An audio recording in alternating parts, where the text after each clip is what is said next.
Hello, I'm SupaWaluigi and welcome back to the Nintendo World Park doing a bit of SupaConstruction. That's not right, that's not the way I usually do it. Anyway, we're getting right down back into the action in Delfino Plaza and building basically stuff inside the hotel. Decided to go with these custom stools that we haven't seen just yet since they look kind of like a hotel kiosk. And so yeah, we're just making it like a hotel. Just renaming it there to Hotel Delfino Reception. They're basically just information kiosks, so they sell umbrellas and park maps and stuff, which is quite fitting for the area. We're just creating a little inside plaza with some food shops to cater for park guests and make sure that they are nice and fed and be able to get drinks as well. And so this turns into like a little food court area just with a couple of benches and bins and stuff like that. Obviously, sort of a real world. Didn't realise I deleted the octopus there, but there we go. Getting back in there like that. Obviously, sort of a real world application in terms of a hotel in a theme park. This would be like a functioning hotel with rooms that park goers can stay in and everything, which is actually something I don't think is really actually properly done. You don't actually have hotels directly inside theme parks. You have them outside in theme park areas. So like what's an example? In Universal Studios Orlando, there's the Hard Rock Hotel, which is a little bit down a river actually, and you get a little river, little boat transfer into the theme park. But I don't think there are actually any hotels that are directly in theme parks. Not sure about that. You can correct me if I'm wrong. And so here we are just building or attempting to build a little housing for the reception desk. It doesn't actually go too well, to be honest, because the problem I realised just here is that the roof pieces have to go all the way up on the top of the actual roof of the building because of the windows there are on the inside square, so it doesn't really work. So we keep the walls there and create a little bit of a ledge on the top of the building there. Kind of simulates a bit of a roof, but it is just open on the inside there. Getting a couple of mechanics and handymen in just to make sure the area is covered. And out the front of the hotel as well, deciding to light up the place to make sure it's well lit for park guests inside as well. Just go with these kind of fancier looking lights. I think we've used these before at the park entrance around where the generic area is. But this time we're using them as scenery items instead, so that they're not directly attached to the pathway, and they just light up a little bit more of the room in different corners. And this is where one of the ideas I discussed last time is coming into effect. I eventually kind of ummed about it a little bit, but decided having a little hotel pool outside the hotel itself was a good idea. We'll see later on how it looks, and I think it fits in rather well. We're just using the generic entrances for it, and it's just a very small circular looking pool. We're just getting in a couple of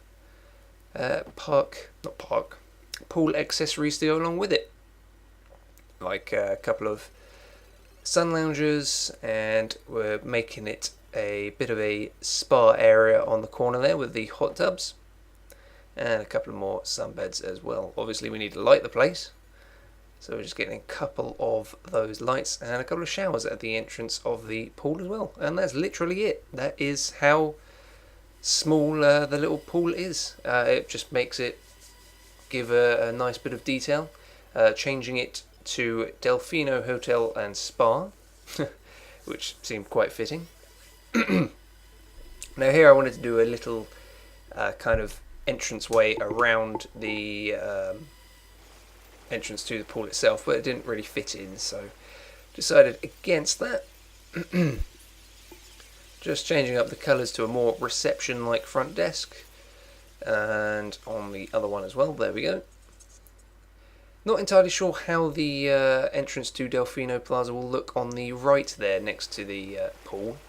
I haven't really thought that far ahead, so if you have any suggestions, please comment down below, and of course you can do the same for ride names, ride ideas, shops, and area ideas as well.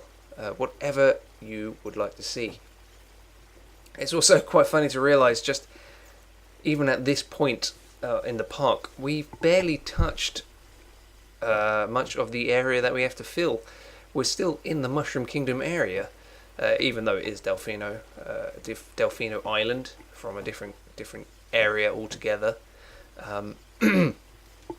But we've still got Bowser's Castle to go, Luigi's Mansion, the space area, which will have Metroid and F-Zero and all that lot in.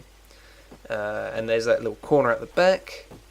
That'll probably have the retro stuff in, and even then there's going to be some more gaps all over the place, so if you do have any suggestions, it will help me out greatly. We're just getting in a few more scenery items inside Delfino Hotel there, just a couple of pots and such. Decided to take a quick look at that jet skier for some reason. It just seemed to be enjoying his time out there. Getting a couple more handymen and mechanics, just making sure that they cover the whole area around Delfino. Making sure the paths don't get full of litter and such. And just a quick save. And now it's time for the main ride build of this area. If you watched the last part, I discussed about how we should have sort of a Captain Toad's treasure tracker kind of ride, or something along those lines. I originally thought of a roller coaster which would link in with the Baby Park over there, because in Baby Park you have a roller coaster that does a corkscrew over the track, but I decided against that because I didn't really want to destroy all the scenery around it, to be honest, so that's a main reason why we didn't go with the roller coaster idea there. Instead we're going with a little monster truck ride. Doesn't sound like it fits the theme of Captain Toad too well, but it's meant to be like a little slow exploration ride with a kind of story behind it, but I won't get to the story just yet. It links in with the pool just a little bit, but we're just gonna get to the building now. It's just kind of a tightly packed slow moving ride. You get the main feature of it is the log bumps there, just to make it a little bit adventurous and everything, trying to make it more interesting with all the turns and going up and down and such. Then we get to the main part where you go underground, and it's meant to be kind of scary and everything, but it's more of a kid's ride, so it wouldn't really be that scary. This proved to be quite difficult for some reason. It kept on messing up the terrain, and that pathway kept on wanting to go all the way down there for some reason. I don't know why. It was mainly because I was trying to experiment with the steeper drop, because the monster trucks can do these really steep inclines and drops, but we eventually get to it and it's all lit up underneath, and sort of I'm not sure how this is actually going to look when you ride it. I haven't tested that out just yet, mainly because I wanted to work on the aesthetic on the outside, but underground it's meant to be, in order for it to be more scary and everything, there's meant to be fire and more smoke and stuff down there, but you'll see a little bit later on how difficult it is to try and place stuff down there, and you can't tell if it's actually working or not, so there's that. And obviously we'll make a lot of scenery around the outside of the ride. Tried fixing the terrain up a little bit underneath that part of track, but it didn't really work too well, because then it looked like it was floating. So yes, the terrain editing I'm still not very good at. I'm trying to practice and get better, but it's just not working very well. I think it's mainly down to working on the train so much in the Rollercoaster Tycoon 2. I prefer just to use the square one by one square tile editing and try and make it work from there. It still doesn't work all the time, but that's just part of the problem, I suppose. There we go, see, it just completely messes up again, so it's not great. And it's so finicky as well, where you get some tiny gaps sometimes, but that's the main bit done there, so that should be fine. Just going to get some terrain painting, make it look a bit more like a cliff down there, and I tried calling it something else, but eventually just went with Captain Toad's Treasure Tracker, because I can't think of a better name right now. I was trying to think of something like, I don't know, Treasure Chase or something, just something different, but it didn't really work, so... Just quickly get a mechanic so that he can check over the swimming pool, because the game started complaining at me about that. And we're going back to the Captain Toad's Treasure Tracker ride and getting a lot of lush trees about just to try and cover up both the swimming pool and the ride itself. So there's the kind of story behind this ride, or the in-ride story, I suppose, because quite a few rides have that sort of thing, like Pirates of the Caribbean ride, is that you're in a monster truck with Captain Toad, you're out looking for treasure, so you go for this nice green ride through these trees and everything, and eventually you come across a pile of treasure, but you take a wrong turning and you go underground, and you get into trouble underground, and it's all scary and everything, but then the final actual reward is being by the pool. Doesn't sound entirely related, does it, actually, now that I talk about it out loud? But it was just a little cute idea to go along with the ride, trying to get some good colours in, make it look nice and natural with the green and brown there, and changing up the truck colours themselves just to red, white and blue. Kind of patriotic, but it's kind of meant to be more of Toad's colours anyway. And we get like a muted colour for the queue path as well. Getting a few more trees around the other side of the track on the other side of the path there, and we'll actually change this up a little bit later on. And oh yeah, managed to put a tree in the wrong place there as well. So, and this is where we decided to get the particle effect stuff in again. So hopefully this isn't going to make my game lag too much, but we get like a nice misty entrance down into the cave there, and you can just start to see how annoying trying to place stuff underground is, so it doesn't necessarily work too much. And just fixing the terrain underneath the track there just to try and raise up the misty particle effect generators as well. And then this is where we try to get the fire in, but you can see down in there the particle the actual dispensers are there, but they're not actually showing the fire, so I'm not sure what is up with that. I might try it again and actually ride the ride, see if it actually does work, but it's a work in progress. In fact, it still looks like a work in progress at the end of this video, actually, because thinking about it, I do want to build like a little building around the station and the queue line as well, but I'm not sure what kind of theme they'll go with, because it's meant to be kind of a natural romp through the woods. A romp, that's a weird word as well.